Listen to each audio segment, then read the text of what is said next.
pribadong kumpanya bilang shuttle service habang tayo ay nasa MECQ.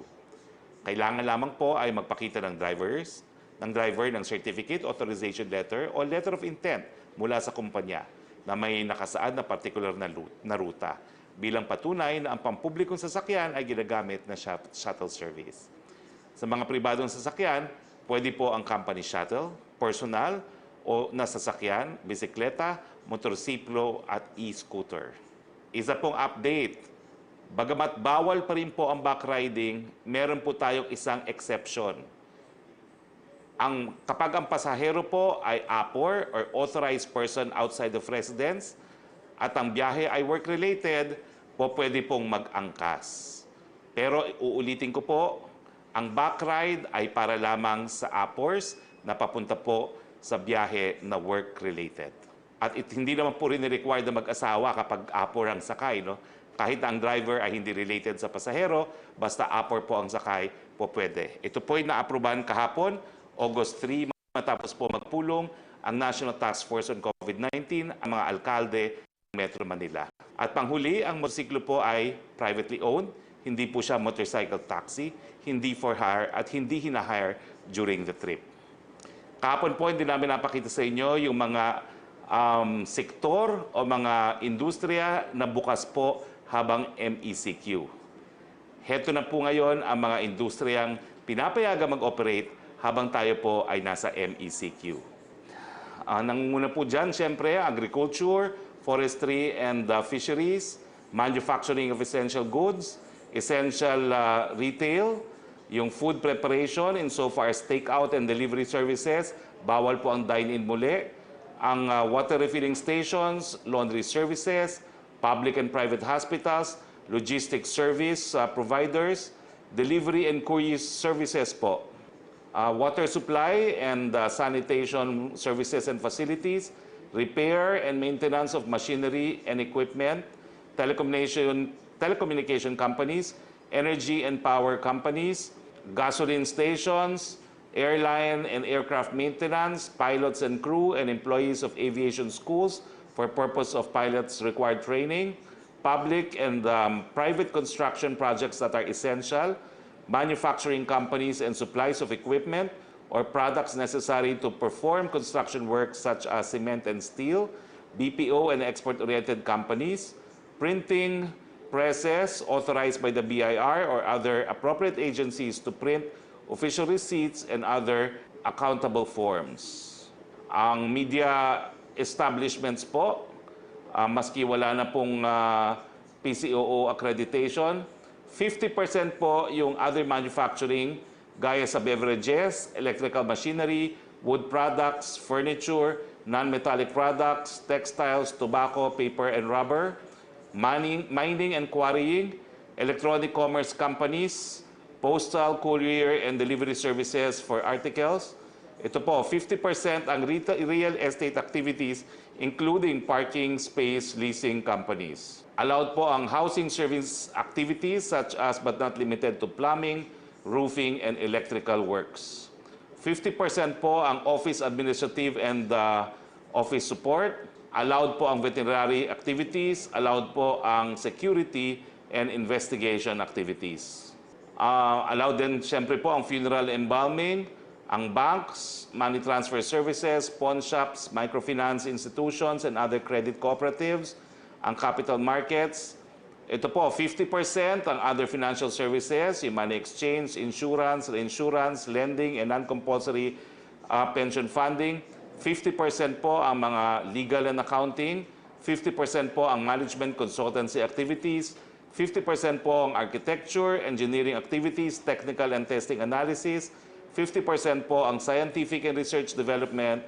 50% computer programming, 50% publishing and printing services. Ang film, music, and TV production ay 50% po. Ang rental and leasing activities, allowed po siya other than real estate. Allowed din po ang employment activities that involve recruitment and placement for permitted sectors. 50% po ang recruitment and placement activities for overseas employment.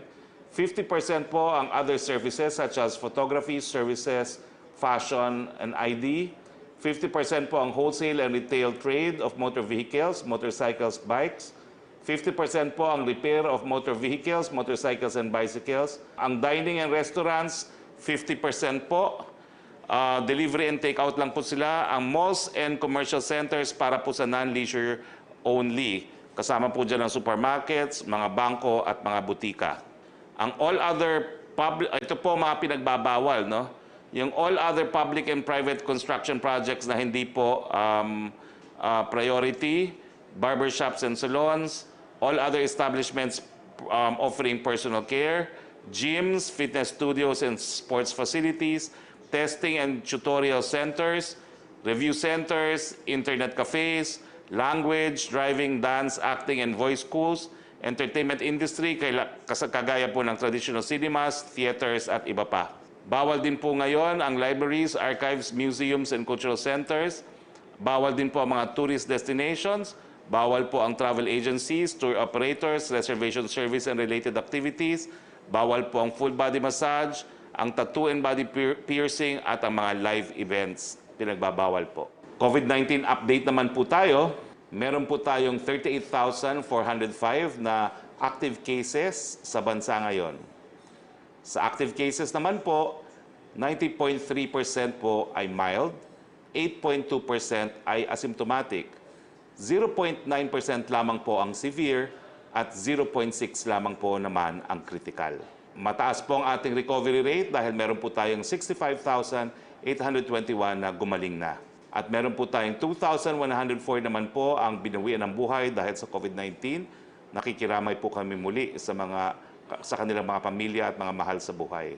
Pagdating naman po sa SAP o yung ayuda, umabot na po sa 9.5 million pamilya ang nakatanggap ng second tranche ng SAP, amounting to 61.8 billion as of August 3, 8 p.m. Ang tatawagin ko naman po ngayon si Secretary of the Department of Agriculture, Secretary Dar. Secretary Dar, may sapat ba hong pagkain habang ang Metro Manila at ang Bulacan, Laguna, Cavite at Rizal ay naka-MECQ dahil nagpapanik buying po ang ating mga kababayan? Pakisabi po anong ating available food supply dito sa 2 linggo ng MECQ. Secretary Dar. Secretary Harry, maraming salamat po at good morning po sa ating publiko. Mayroon tayo po base sa ating monitoring and analysis of the food supply situation, ay mayroon po tayong sapat na pagkain from rice, mayroon din vegetables and fruits at saka chickens ay sobrang-sobra po. Ganon din ang fisheries. Ang ating imo-monitor po yung movement ng food supply secretary para hindi maantala, para doon sa galing sa kanayunan sa mga probinsya ay sana wala na naman mga problema dyan sa mga checkpoints. Sana nandyan palagi naman ang ating mga regional field offices na tumutulong kung may problema na ganyan. Secretary Dar, panawagan po tayo muli sa mga checkpoints. Ano pong dapat gawin ng mga checkpoints kapag meron pong mga cargo trucks na ang dala-dala ay pagkain? Yeah, tama po at nananawagan po tayo sa lahat ng mga provincial chief executives at municipal mayors. Kasi mayroon akong ngayon initial feedback dyan sa Benguet ay may mga biyahero na hindi makalusot. So please let us try to help. Dapat magtulungan po tayo. Sama-sama po tayo dyan para walang mabulok na mga vegetables na galing Benguet at para makarating po dito sa Metro Manila. Nandyan po ang Regional Field Office ng DA sa Baguio City na tutulong po dito po sa movement at ang ating mga LGU chief executives ay let's be united in pursuit of having to move these food supplies from the provinces towards the metro areas like Metro Manila. Maraming salamat, Secretary Dar. I'm sure po baka may mga tanong yung ating kasama sa Malacanang Press Corps. I hope you can join us for the open forum. Kasama rin po Opo, natin ang opo. kalihim ng Secretary of Science um, and Technology. Wala pong iba kundi si Secretary De La Peña. Magandang tanghali sa ating mga Secretary De La Peña, marami po nagtatanong ano na po ang status ng mga clinical trials na ginagawa natin para magkaroon po ng bakuna at gamot dito sa sakit na COVID-19. The floor is yours, Secretary De La Peña. Ay mahahati natin sa tatlong klase. Meron tayong mga sinusubukang mga natural products, kabilang dyan ang BCO, ang Lagundi at Tawa-Tawa. Yung pong sa BCO ay yun lamang sa Santa Rosa Community Hospital ang ongoing. Hinahantay pa po namin makaumpisa yun sa PGH para sa mga severe cases. Pero doon po sa ginawa namin, out of 90 targeted participants, 30 pa lang po ang aming nakukuha. At pero doon po sa 30 na yon, medyo maganda naman po ang indications. Kaya lang hindi pa kami makapag-conclude kasi hindi pa kumpleto yung study. Pong Lagundi, yan naman ay gamot sa ubo na aprobado ng FDA pero kailangan pala ng FDA approval uli kung itatrial siya for another ailment or disease. Kaya inaantay lang namin na mag-go signal ng FDA both in the case of Lagundi and Tawa-Tawa. Yung Tawa-Tawa po ay health supplement sa dengue na sabi nila ay nakakapagpataas ng platelet count. Pareho pong merong antiviral properties, yung tatlo na yan, kaya naman inaprubahan natin na subukan ang clinical trials.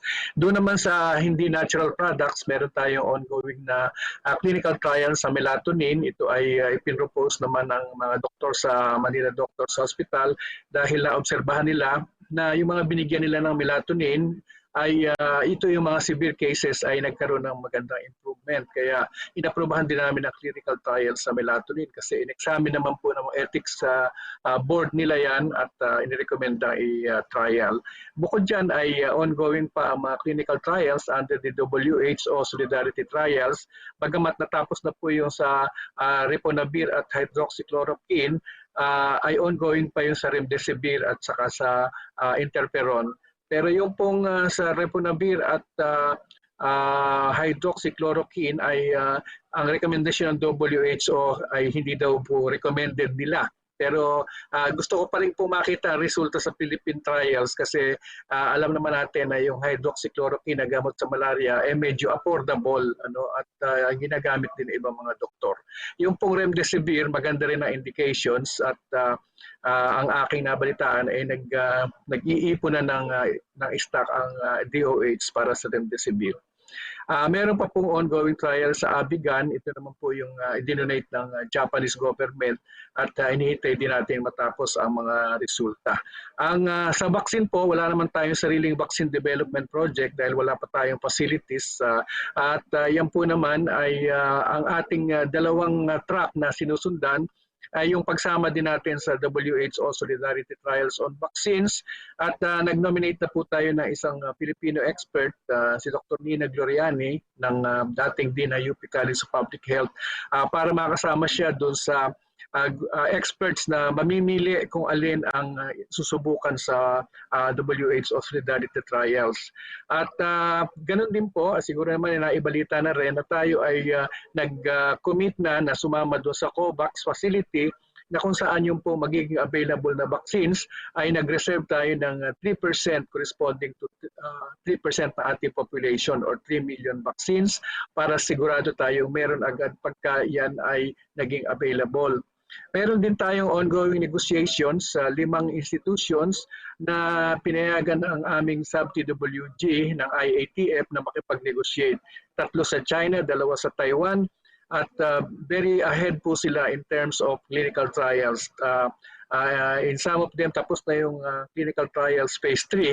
Kaya kung matutuloy yung ating collaboration, ay magki-clinical trials din dito pero for the purpose of meeting FDA requirements. At meron pa rin po, hindi rin natin i-eliminate yung possibility doon sa iba nating bilateral partners katulad ng Russia na meron din silang mga advanced na development.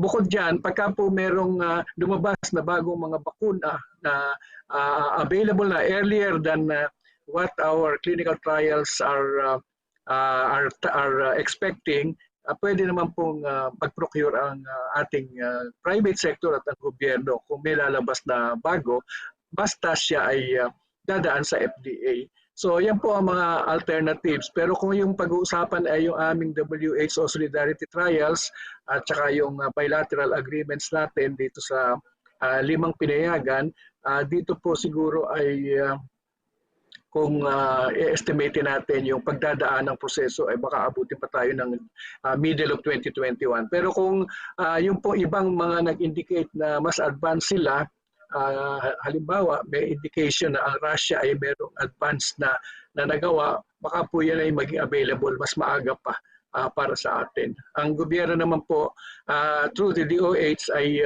nag-aaral na kung paano ang gagawing procurement at saka kung paano i-allocate ang vaccines that will come from the government sector. Siyempre, ang mga private sector, pag available na, pwede naman bumili for themselves. Yung pong iba naming mga ginagawa ay may kinalaman naman sa mga devices. Kaya ang ongoing namin na projects na hinihintay lang namin na matest na muna ay yung mga ginagamit na ventilators para sa ICU. 3 po yung project namin na sinusuportahan. Actually, 4 kung i-include yung dati pang project sa UPPGH. At meron din kami sinusuportahan na iba pang telemedicine devices katulad ng aming RX box for telemetry at saka yung Lisa robot sa UST na tutulong naman sa pag-assist sa mga pagde-deliver ng mga items like meals and gamot sa pasyente to reduce the contact between patient and health worker. Marami po kaming pwedeng i-report pero ito ay yung mga nagawa namin ng buong 1 taon sa DOST. Yung iba po ay hindi naman tungkol sa COVID-19. Maraming salamat, Sec. De la Peña. I hope you can join us also for the open forum. Ngayon naman po, pumunta tayo kay Mayor Joy Belmonte. Mayor, ang una kong tanong, kasama ba ho kayo doon sa meeting kagabi ng NTF at ng mga Metro Manila mayors? At kung kasama po kayo, ano pong napagkasunduan kagabi? Yes, Secretary Harry, no, kasama po ako sa meeting ng mga Metro Manila mayors. Kasama po ang ilan sa mga miyembro ng National Task Force at ng IATF. At ito naman ay isang informal lang na pagpupulong kung saan ay nagtatanong lang naman ang ating mga opisyales kung ano pa ang pwede nilang maitulong sa aming mga mayor. At ito rin po ay pagkakataon para maklaro din po namin sa kanila kung ano pa po ba yung mga karagdagang guidelines sa MECQ na ninanais nilang ipatupad po namin sa aming iba't ibang mga lungsod. So, iba-iba po ang naging paksa ng aming pong pagpupulong at natutunan din po namin ng iba't ibang mga panuntunan patungkol sa mga issues katulad ng lockdown, katulad po ng quarantine, isolation, recovery, identification of patients at marami pa pong iba. Mayor, ngayong tayo po ay naka-MECQ, itutuloy pa ba ho ng Quezon City yung kanilang hard lockdown sa ilang mga barangay? At habang naka-hard lockdown ito mga barangay neto, ano yung mga hakbang na gagawin natin pagdating po sa testing, tracing at treatment? Secretary, tuloy-tuloy pa rin po ang ating pong mga hard lockdowns na dito sa Lungsod Quezon ay tinatawag naming special concern lockdowns. Since we started po last May, nagkaroon na po tayo ng 37 or 37 lockdown areas. Ngayon po, we're down to 11 lockdown areas. Ang mga lockdown areas po ay mga maliliit lang naman na mga lugar sa iba't ibang mga barangay natin, katulad ng mga kalsada, mga maliliit na komunidad, mga purok, mga eskinita, may mga 20 families lang. Ang pinakamalaki ngayon ay 160 families. At ang ginagawa po natin ay pinagmamasdan po natin kung may community transmission. Kung may community transmission po dito, meaning nagkahawa-hawaan na sila nang dahil siguro sa pagpapabaya o kaya sa pagkukulang sa pag-obserba ng minimum health standards, ay nila-lockdown na po natin para hindi na po sila makahawa pa ng iba. Habang sila po ay naka-lockdown, ay lahat po ng mga miyembro na naandoon ng ating pong komunidad ay ating pong sinasubject sa PCR testing. At ang pinakahuli po na nilockdown po natin ay ang Sitio Ambuklaw sa Barangay Baysa, kung saan meron pong 160 pamilya comprising 500 people, at agad-agad din po tayo nagsimula ng PCR testing, and this is courtesy po of course the National Task Force under Secretary Vince Dizon and the Philippine Red Cross. At lahat po sila, balak po namin matapos ang testing by Wednesday or Thursday, at pag malabas na po yung test results, hopefully pagkatapos po ng 14 days, magaling na po sila at pwede na pong i-lift ang lockdown, na masasabi po natin napagaling na po natin ang komunidad po na ito. Ngayon po, after 14 days, Secretary Harry, kung meron pang pangilan-ilan na hindi pa gumagaling, imbis na ipagpatuloy ang lockdown, dahil magastos din po sa pagkain, ay itong mga pailan-ilan na positive ay dinadala na lang po natin sa ating pong isolation facility. Sa kasalukuyan po, Quezon City has 3 isolation facilities with 500 beds.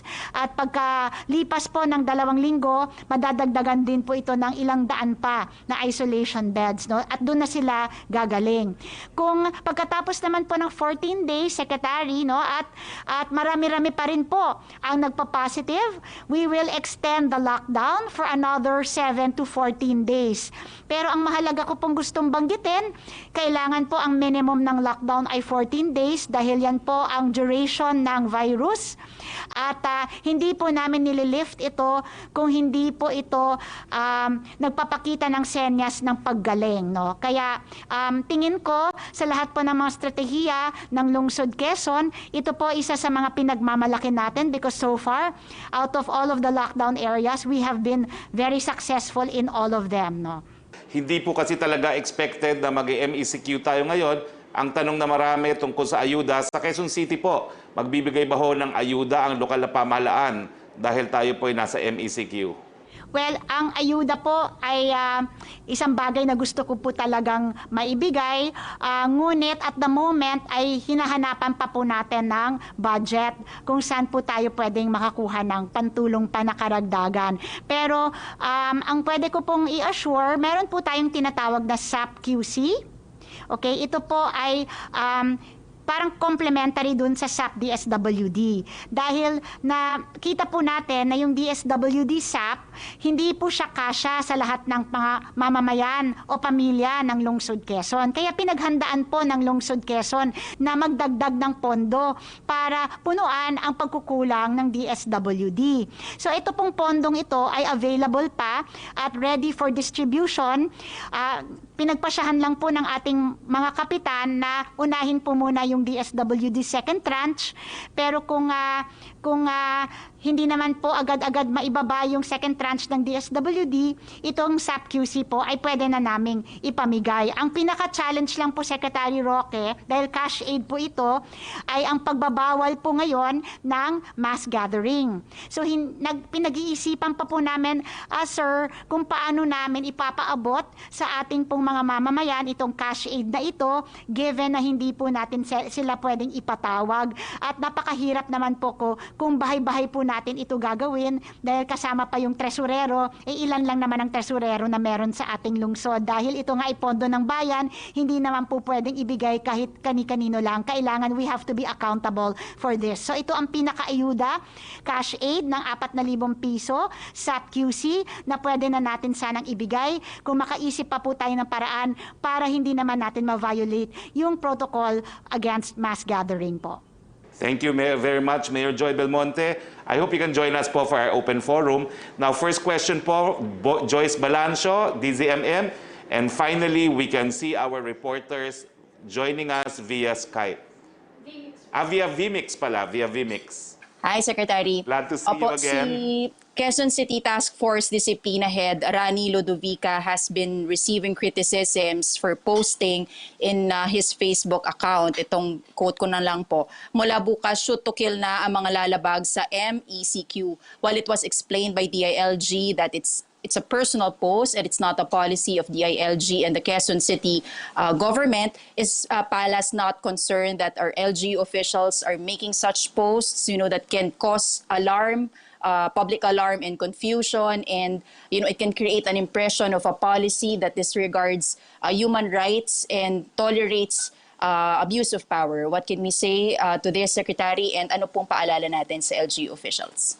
Mayor, any reactions? Opo, ang pahayag po ng pinuno ng Task Force Disiplina na si Konsehal Rani Ludovica ay amin pong kinokondena. Ito po ay mali, it is inappropriate, it is irresponsible, at gusto ko lang pong ibigyan diin na ito po ay pinost niya sa kanyang Facebook account na personal at hindi po ito sumasalamin sa mga polisiya, sa mga prinsipyo ng pamahalang lungsod Quezon. Sa katunayan nga, Quezon City is considered one of the human rights capitals of this country, no? We are the host of the Human Rights Commission.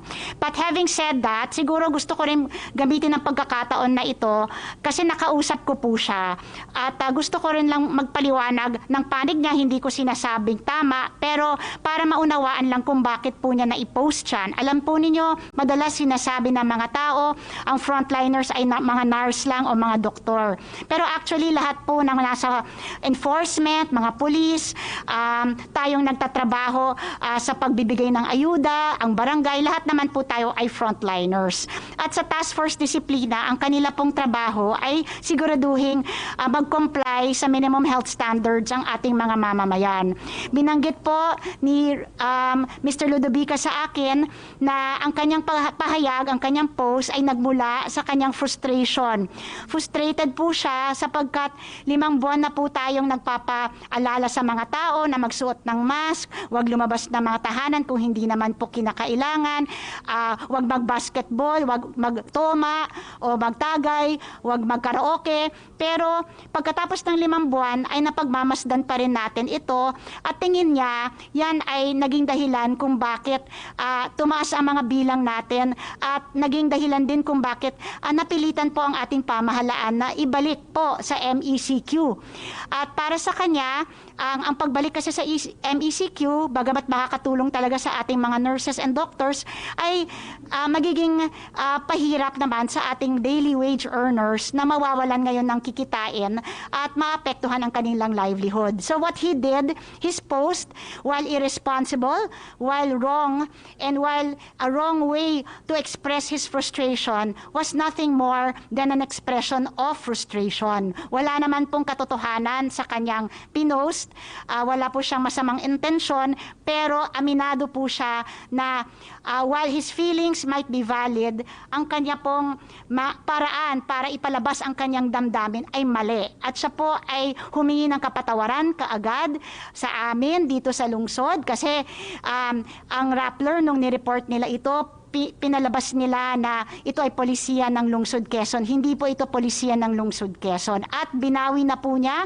ang post at nangako na po siya na hindi na po uulitin ang kanyang ginawa. So sana po ay ngayong panahon, normally, I would be very, very strict about these things, pero naunawaan ko rin kung saan siya nanggagaling bilang isang enforcer na nakikita ang kanyang hard work ay minsan hindi naman nagbubunga ng mga ginugusto natin. No? But again, I condemn what he said, and again, I repeat, whatever was posted is personal and has absolutely no relationship whatsoever with the policies, principles, and programs of the city government. Sa panig po ng Malacanang, we can only adopt and thank Quezon City Mayor Joy Belmonte for her stand on this issue.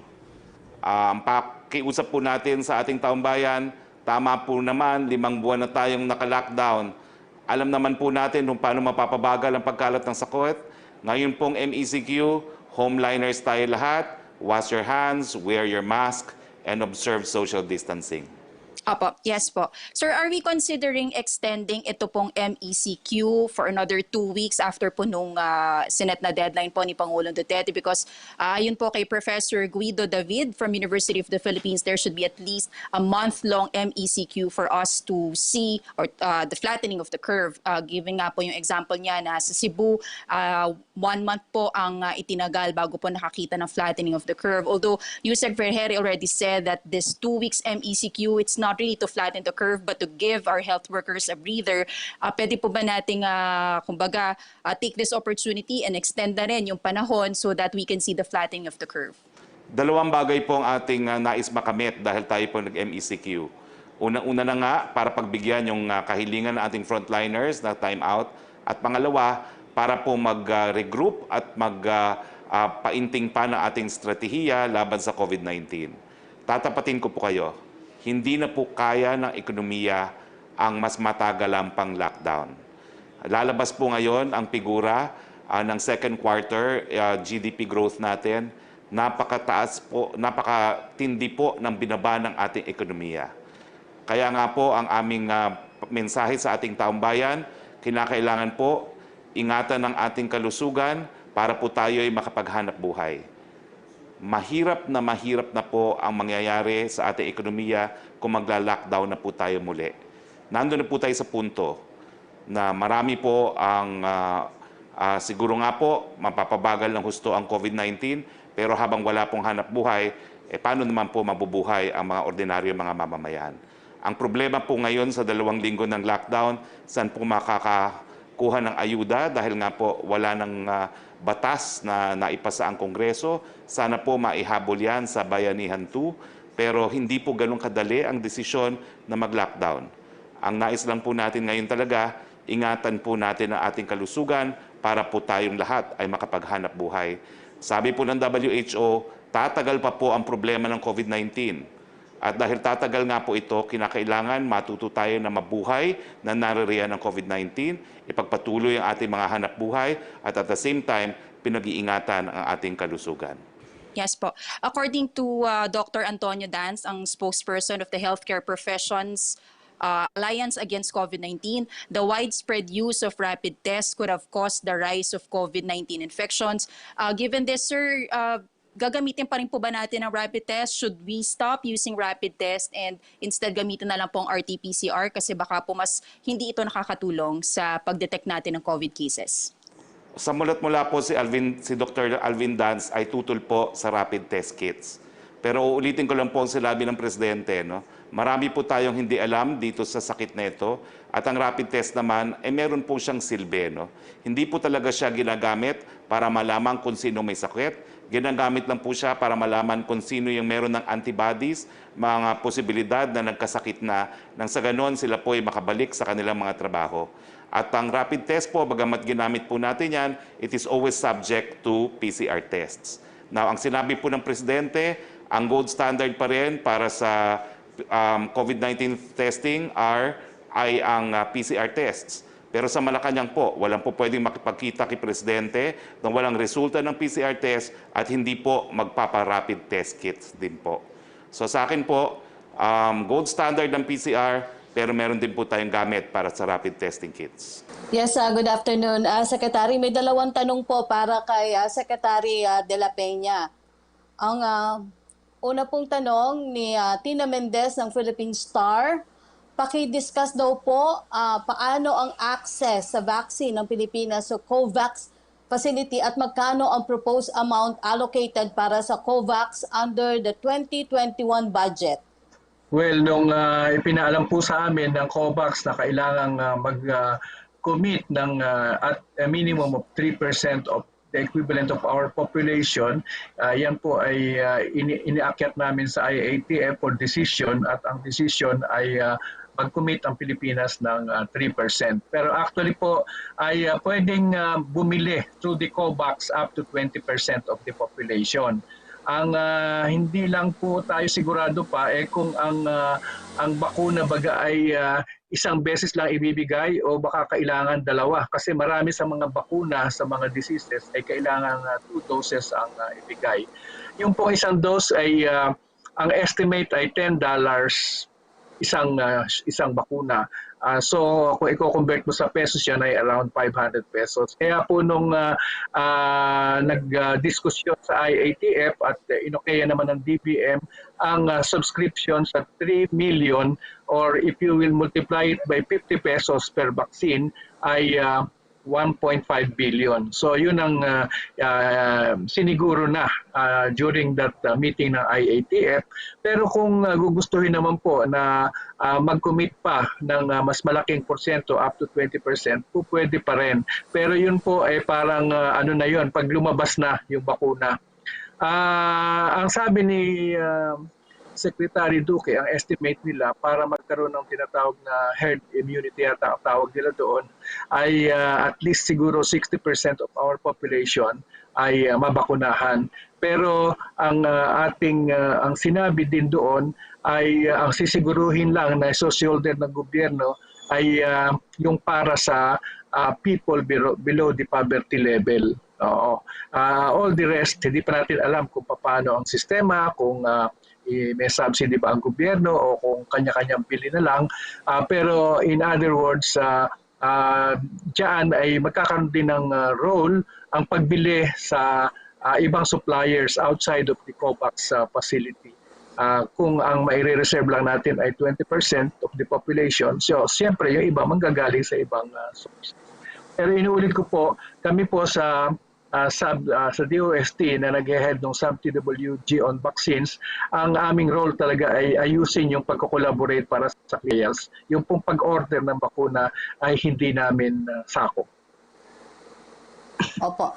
A question pa rin po para sa inyo, Secretary de la Peña. Tanong po ni Julie Aurelio ng Inquirer, how will COVAX facility work for the Philippines, better off countries will partner with other countries for the equitable access of COVID-19 vaccines? Will the Philippines be a benefactor or a recipient of vaccines to be subsidized by richer nations? Hindi ko po alam yung tungkol sa subsidy. Basta ang sinabi sa atin, kung gusto nyo sumali sa COVAX facility, dapat ay mag-commit kayo ng order equivalent to 3% of your population. Kaya kung ang estimate natin ay 100 million, 3 million ang minimum na commitment. At ang estimate nga na nakukuha ng ating mga expert ay $10 per facility. Sa paniniwala ko po, hindi subsidized yun na ibang bansa. Ano daw po ang magiging impact ng pag-place ulit ng NCR and nearby provinces nito under MECQ sa target ng government to achieve a V-shaped recovery sa third quarter? Thus, Malacanang think this could prolong the expected recession sa second quarter. Well, itong projection po, yung GDP growth or decline natin, ilalabas po yan ng economic cluster natin this Thursday, no? Pero siyempre po, maski hindi pa natin nakikita, alam natin matindi po ang pagbagsak dahil alam po natin nung second quarter naka-lockdown ang ating ekonomiya. Now, magsisinungaling po ako kung sinasabi ko na hindi magkakaroon ng negative impact itong 2 linggong ito dahil 67% po of our GDP is from Metro Manila and Region 4A.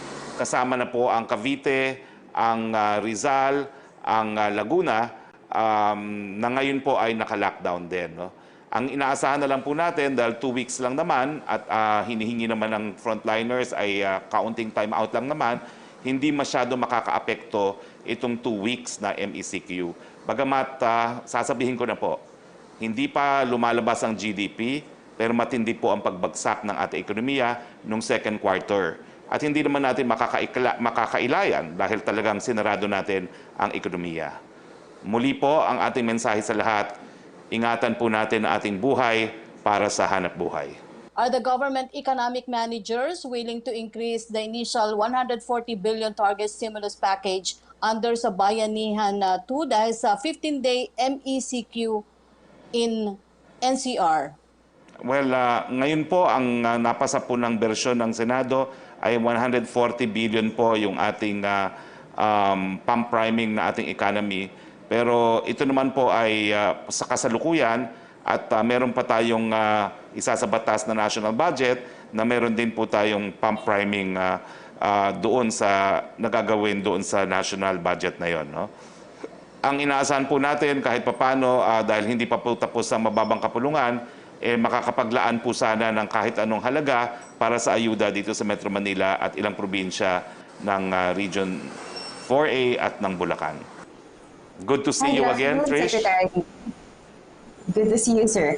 Sir, nabanggit po kahapon na dahil nga po dito sa MECQ, ang plano po is to recalibrate and reconstitute strategies. Sir, na-identify so far po, ano po yung mga na-identify na ng IATF na key areas for improvement that are urgently needed po? Well, una-una po, no, tracing. Ina-adapt po natin yung formula ni Mayor Magalong na for every positive case, dapat ang tracer natin makapag-contact tracing sa 30 to 37 close contacts. At kinakailangan lahat po yung 30 to 37 close contacts na isang nagpositibo ay isubject po to PCR tests. Kasi sila naman po ay most likely, no, na nahawa, no. At sa dati pang protocol ng DOH, kapag ikay nagkaroon ng close contact sa isang COVID positive, dapat talagang ikaw ay magpa-test, no, at sagot ng PhilHealth ang iyong test. Na pagdating po sa testing, makikita ninyo na yung pinapainting na testing natin will have to go hand in hand with the tracing capacity. Dati kasi meron tayong mga individual na sinasubject to free testing, tuloy pa rin po 'yon. Kasama yung mga iba't iba pang frontliners, hindi lang medical frontliners, yung mga taxi driver, mga security guards at mga sales lady. Pero ang mas malaki pong madadagdag ngayon ay yung mga tao na nagkaroon ng close contact na malalaman natin kung sino sila sa pamamagitan po ng ating tracing na sinusunod natin ngayon ang protocol ni Mayor Magalong. Siguro po sa susunod, nakipag-ugnayan po kami kay Mayor Magalong actually nung Sabado at meron po kami kinuhang mga footages kung paano nila talaga ginagawa ang tracing sa Baguio. Ipapakita po natin yan sa susunod na ating press briefing. At bukod pa po dyan ay yun nga po, no, pinaghahandaan din natin yung tinatawag na pooled testing kung saan ang isang test kit ay magagamit hindi lang sa isang individual, kundi sa mas marami pang individual. Ang huli ko narinig sa Project ARC, sisimulan po nila ang pooled testing pilot involving 5 individuals per test kit. No? Kasi tumataas nga po yung incidence ng COVID-19, lalong-lalo na dito sa Metro Manila. So, at siyempre po, nagpapagawa po tayo ng mas maraming isolation centers. Kinukuha na po natin ang mga available hotel rooms habang wala pa naman po tayong turismo. Ngayon po, may 2,000 rooms na tayo at hindi po tayo mag-aatubili na ubusin lahat ng hotel rooms sa Metro Manila kung kinakailangan dahil alam natin na pag tayo nagpainting ng tracing, dapat talaga ma-isolate yung mga positives kung sila ay mild at asymptomatic. At kahapon, sinabi rin ni Dr. Vega, na dadagdagan natin po yung ating mga ICU bed capacity. No?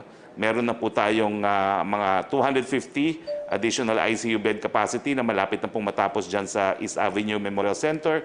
Meron pa tayong karagdagang mga ICU beds na idadagdag dito po sa Quirino Memorial Hospital, sa Quirino at saka sa may isa pang hospital, pero makikipag-ugnayan din po tayo sa PGH, no? Kung ganong karaming ICU beds ang pwede nilang idagdag, no? Kung i-convert nila yung ilang mga wards nila.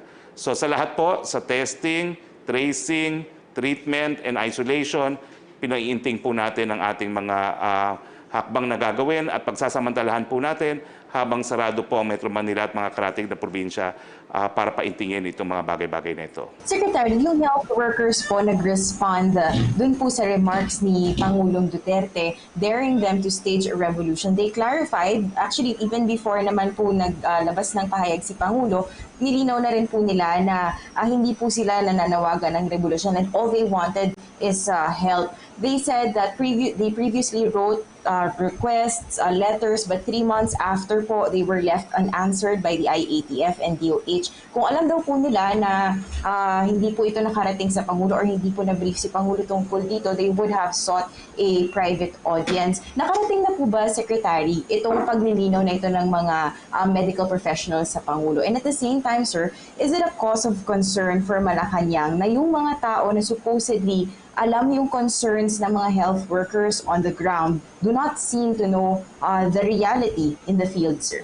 Well, I will stress po, no, because I'm part of the Office of the President, wala pong liham na nakarating bukod po dun sa liham na binasa nila ng alas 10 ng umaga nung isang araw na nakarating po kay Presidente ng alas 4 ng hapon. No? So wala pong ibang liham na nakarating kay Presidente.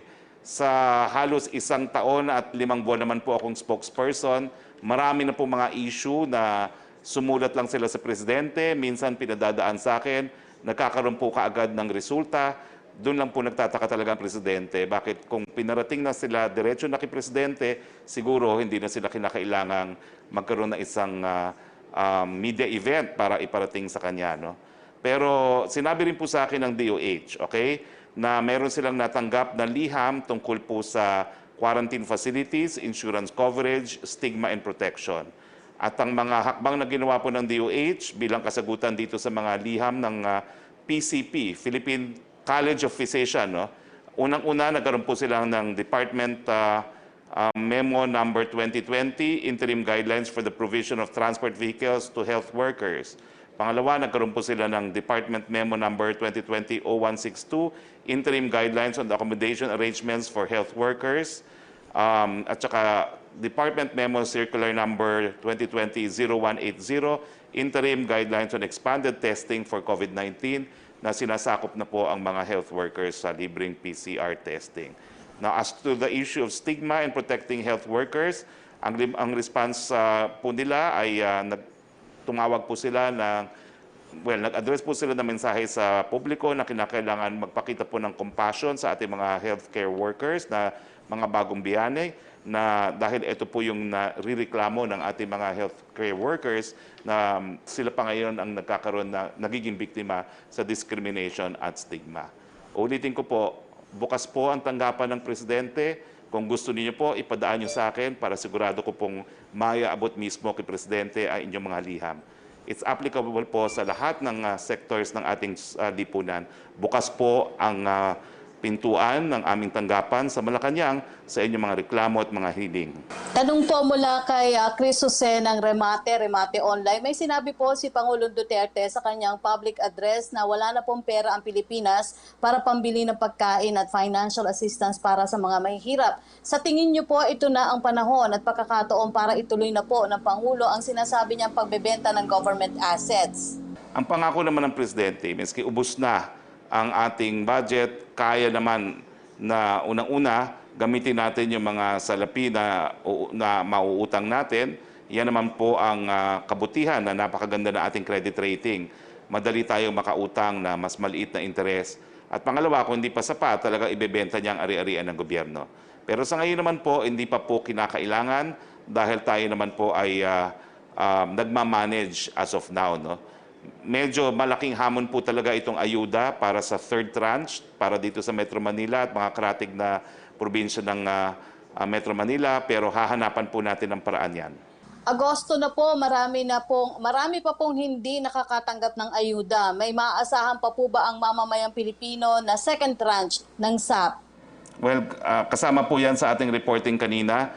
Mahigit kalahati na po ng second tranche ay napamigay. Ang hinihingi lang po ng DSWD hanggang mid-August para matapos yung 100%. Hi, sir. Sir, just to ask about yung call of frontliners. Yes, kasi may perception po ngayon na because the President accused them of wanting to mount a revolution against him, criticize the President or the government, you will be accused of mounting a revolution. So may impact, sir, on freedom of speech, people feeling that they might be suspected to oust the president. So how does Malacanang then correct this perception, especially since it appears that the president made this accusation without really solid basis, because of course the frontliners are saying that they never naman made that call. So how do we correct this perception that may threat to freedom of speech, that people will be suspected of mounting a revolution just by criticizing? Hindi po totoo yung sinasabi nyo. Ang katotohanan po, nagsalita ang health workers, binigay ni Presidente ang lahat ng gusto ng health workers. At kung napapansin niyo po, marami pang problema na kinakailangan bigyan ng solusyon, pero hiniling po ng ating mga bagong bayani, ibinigay po niya. Meron po siyang hinanakit na hindi siya binigyan ng pagkakataon sumagot dun sa kanyang sa liham na para sa kanya, binaliwala na po niya, ibinigay niya yan. At yung remarks niya tungkol sa nagnanaisang revolusyon, Hindi naman po directed talaga sa health workers yan. Directed po yan sa mga kritiko na gumagawa ng mahakbang na para bagang humihimok. Wala pong nakukulong sa kanila. Hindi po style ni Presidente yon, hindi niya kukulong yan. Ang hamon niya doon sa mga kritiko niya, gusto magrevolusyon, ngayon na. Wala pong panunupil ng karapatan dyan. Wala nang drama, ang sabi ni Presidente, kung gusto yung revolusyon, gawin nyo na ngayon. So wala na pong karapatan na kinakailangang supilin dahil ang hamon niya, gawin nyo na ngayon. Sir, just to press on your point dun sa rapid tests. So, sir, is the government saying that you're not going to listen to the frontliners who say that dapat wala na totally yung rapid tests because they're inaccurate? They miss more than 50% of the people who are still infectious. So, how then will the government try to limit the spread if you still allow rapid tests? Are you saying, sir, na pag may rapid test, kailangan din may PCR test? If so, wouldn't this be redundant and more expensive? Why not just focus all our funding on purely just PCR tests? Alam nyo kasi kahit kailan, hindi po sapat ang PCR for a population of 110. Siguro po pag pwede na ang pool testing, we can confidently say lahat na po ay PCR testing. Pero may gamit po yung rapid test na yan. Ang mga lokal na pamahalaan, kapag sila nagbigay ng rapid test, kino-confirm nila ang mga positives through PCR. Yung mga IgG positive, hinihiwalay na po na nila yan kasi hindi na sila infectious. No? Pero yung mga nagne-negative pa rin, pwede pa rin po yung i-PCR test. No? So it's an initial screening. At saka hindi naman po si Attorney Dance ay nagsasalita for 100% of the medical profession. No? Iba't ibang bansa po gumamit po ng rapid test kits in conjunction with PCR at lahat po ng mga successful sa pag-contain ng COVID-19 gaya ng Vietnam, gaya ng South Korea, gaya ng pati bansang Japan dahil sila naman po nagmamanufacture ng mga rapid test kits at ang China ay gumamit din po niyan. Having said that, sinabi naman po ng Presidente, walang debate na ang pinakamagaling na test po talaga ay ang PCR test. Pero gaya ng lahat ng test, hindi rin po 100% na guaranteed ang PCR test. Marami pong nagpo-false positive at false negatives din po dyan sa PCR test, gaya ng rapid test kit. So lahat po ng magagamit natin, gagamitin natin. Secretary, tanong po mula kay Reyna Tolentino. Opo. Tanong po mula kay Reyna Tolentino ng Manila Times. Why did the government decide to reimpose MECQ and not ECQ? Yan po ay compromise.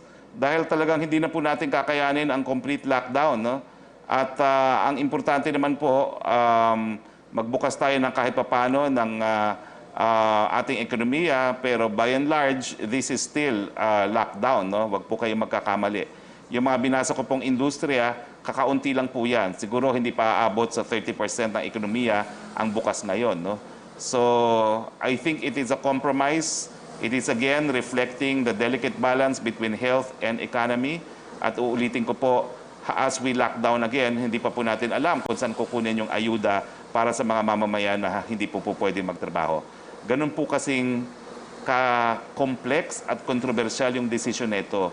Nanais naman natin na sabihin na ang ECQ talaga ang solusyon at totoo po yan, talagang solusyon po yan para matigil ang pagkalat ng sakit. Pero kung wala naman pong ayuda, mamamatay naman po sa gutom ang mamamayan kung hindi sila mamamatay dahil sa COVID. So napakahirap po ng ganitong desisyon. Ang tanong po ni Jenaline Kabiling, are lotto operations still suspended during MECQ? Siyempre po, suspended po yan. Tanong po ni Rose Novenario ng Hataw, pabor po ba ang palasyo sa rekomendasyon ni AFP Chief of Staff General Gilbert Gapay na isama sa implementasyon ng anti-terror law ang social media regulation? Kailan po magpapatupad ng regular free swab testing sa hanay naman po ng health workers? Batay na rin sa panawagan ng Alliance of Health Workers. Unang-una po, opinion po yan ni General Gapay.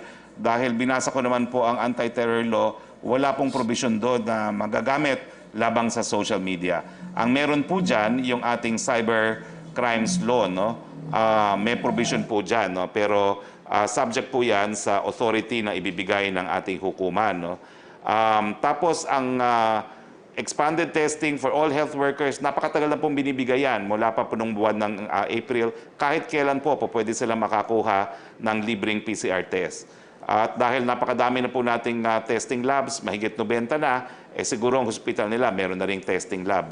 Kung wala po, I'm sure meron pong malapit na hospital na meron ng PCR testing lab na malapit sa kanila. Sir, good morning. Pick upin ko lang yung hindi niyo sinagot na tanong kanina kay Pia. How often does the President get tested for COVID? When was the last time that he got tested? Because I regularly see the President, no, together with 4 or 5 other members of the Cabinet, I get tested every 14 days for COVID, and I am tested via rapid test kit every time I see the President. So my question is now focused on testing. You mentioned before the announcement of the MECQ that there's going to be big changes. Well, we're still waiting for the big changes. Are you referring to the mass testing? Because, sir, nung tayo ay nasa MECQ end of May 31, we shifted to GCQ on June 1 to 30. Would you say that when we shifted from MECQ to GCQ that we had enough testing capacity such that we will know where the infections are coming from? Well, alam niyo po, ngayon lang tayo umabot. Ngayon po, ang aking actual testing na ginagawa, kung hindi po ako nagkakamali, ay nasa 30,000 plus na.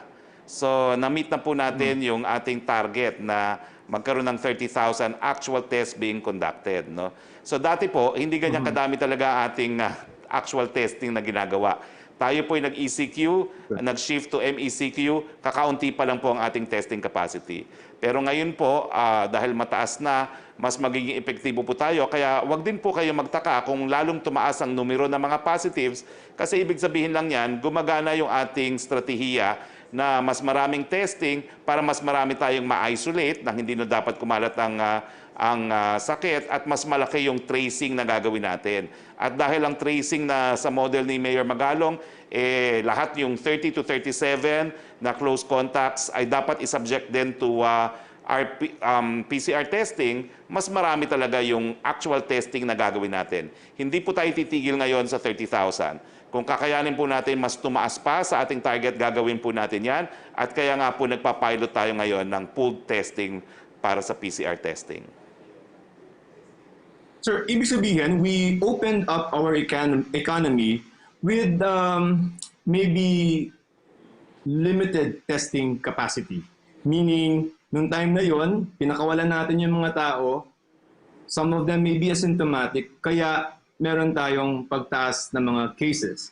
Now, that we are under MECQ again, would you say that the task of the government now is to conduct massive testing? I mean, mention na po niyo yan before, and then si Secretary Vince, if you're doing that, yung mechanics, sir, who's going to be tested? In what industries? Paano makaka-avail yung ordinaryong tao ng testing? And then you said that ipapublicize yung mga areas that have high cases. Would we have the list of the areas of concerns with COVID hotspots? Well, medyo naging superfluous yung publication ng localized lockdown kasi nag-MECQ na nga tayo. So the whole Metro Manila is on lockdown. Pero nung premise po na we will publicize the localized areas subject to granular lockdown is on the assumption na hindi naman magsasarado talaga ang Metro Manila, which did not happen because we're closed now. Nonetheless, yung intensified massive testing po natin, ipatutupad pa rin dun sa mga barangays under hard lockdown. No? Dito nga po sa Quezon City, kapag hard lockdown, nagpapadala ang gobyerno ng Quezon City ng sulat sa mga employers na hindi nila pinalalabas even for employment yung mga nakatira sa areas for hard lockdown. So ano po mangyayari ngayon? Yung mga areas na hard lockdown, kung po pwede po, halos lahat sila ipi-PCR testing natin. Bukod pa po doon, yung mga close contacts, 30 to 37 na discover natin sa pamamagitan ng tracing, lahat po yan masasubject to PCR testing. So ngayong mataas na po ang actual testing capacity natin, natetest na po natin silang lahat. Ulitin ko po, wag po kayong magulat kung tataas talaga ang numero.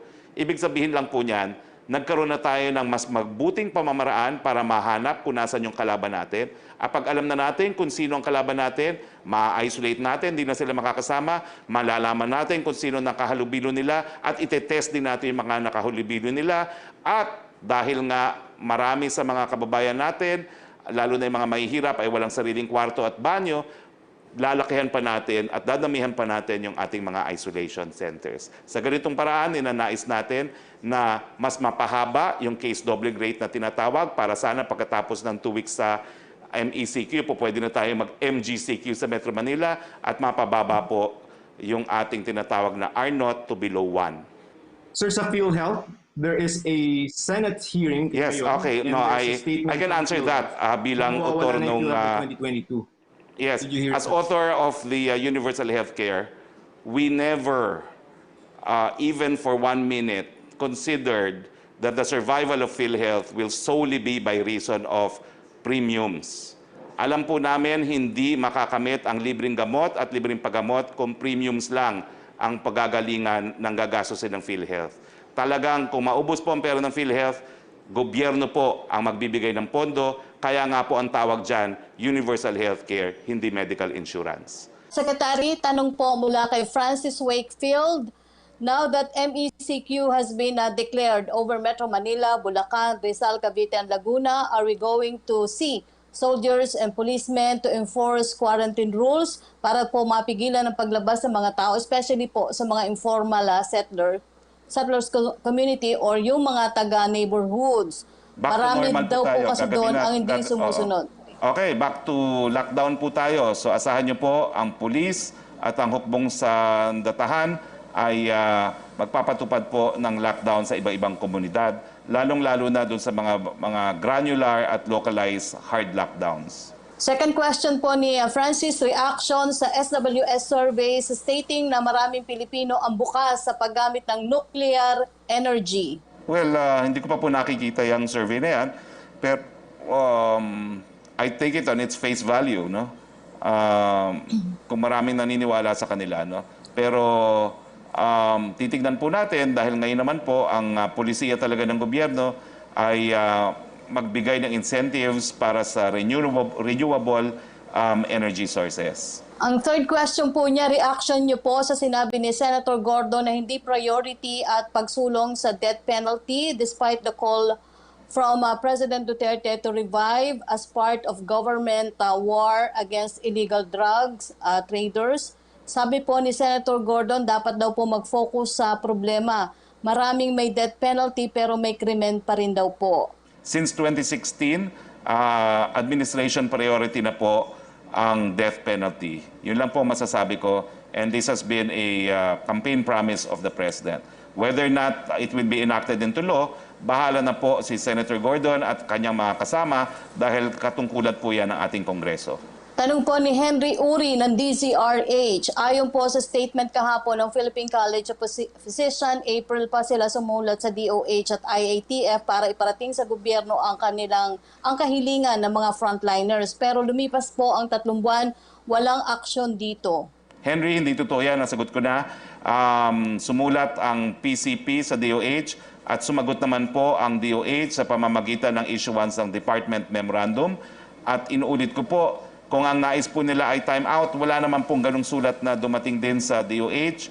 At kung ano man ang naging problema nila sa tingin nila na hindi nakikinig ang DOH, dapat po ipinarating po nila sa tanggapan ng ating Presidente. At inuulit ko po sa buong sambayan ng Pilipino, kung sa tingin ninyo hindi napapakinggan ang inyong mga reklamo, dumiretso po kayo sa ating Presidente, sumulat kayo, mag-email. Kung gusto niyo po, ipadaan niyo sa akin para meron pang extra record na na-receive po ng Office of the President. At marami naman pong nagpadala na sa akin ng reklamo na hindi po nabigo dahil na-actionan kaagad. Tanong po ni Kenneth Pasyente ng PTV, nasagot na po ni Mayor Joy Belmonte po ito. Tanong po ni Arian Meres ng ABS-CBN.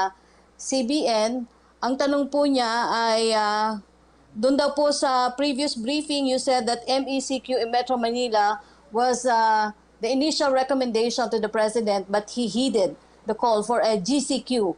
Was the President wrong to place Metro Manila under GCQ last August 1st? Hindi po.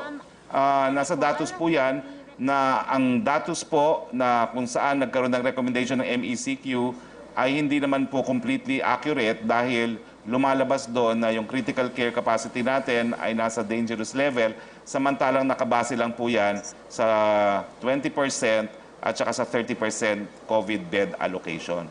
So kung itataas po yan sa 50 at 30 respectively for public and private, hindi po dangerous levels ang ating mga hospital. Second question po ni Arian Meres, President Donald Trump is threatening to ban TikTok in the US due to security issues involving China. India has banned the app also. Does the Philippine government have any concerns over the use of TikTok here in the country? Wala pong ganon sa mga nagsasabi na nunupil si Presidente ng karapatan ng malayang pananalita.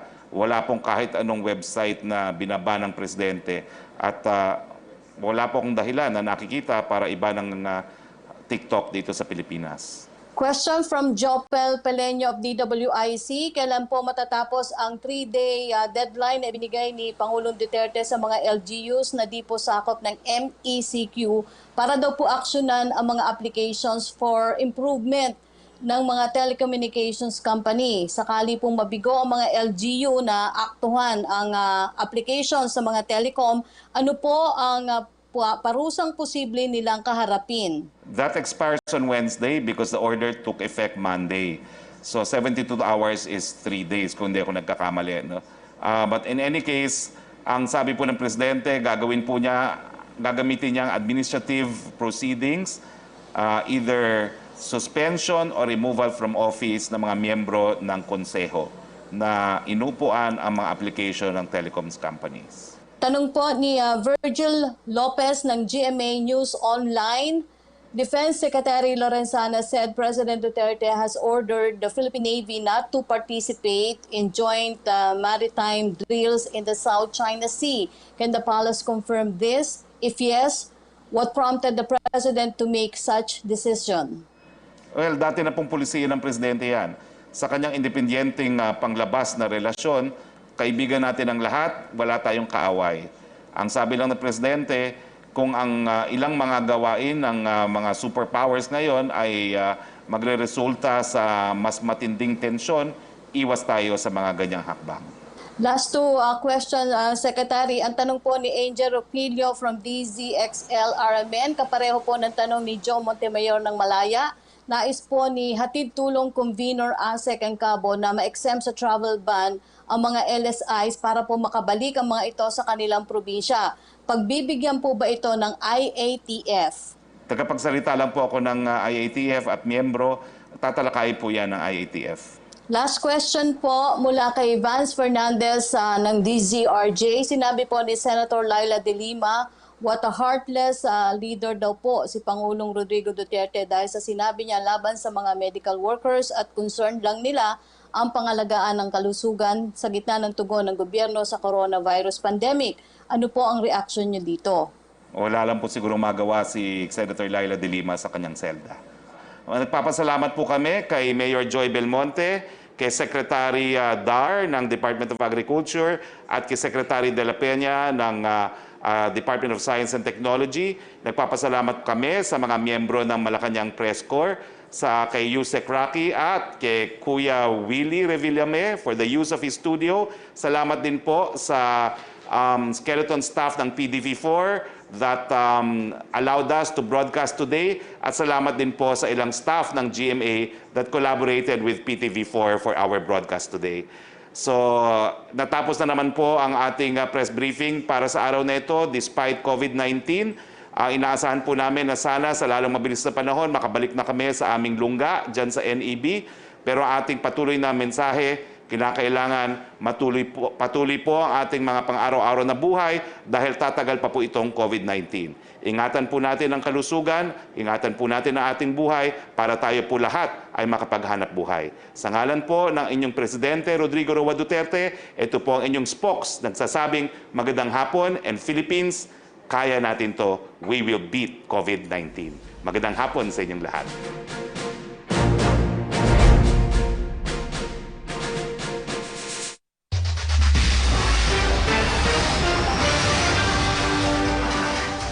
Narito na ang PTV Balita ngayon.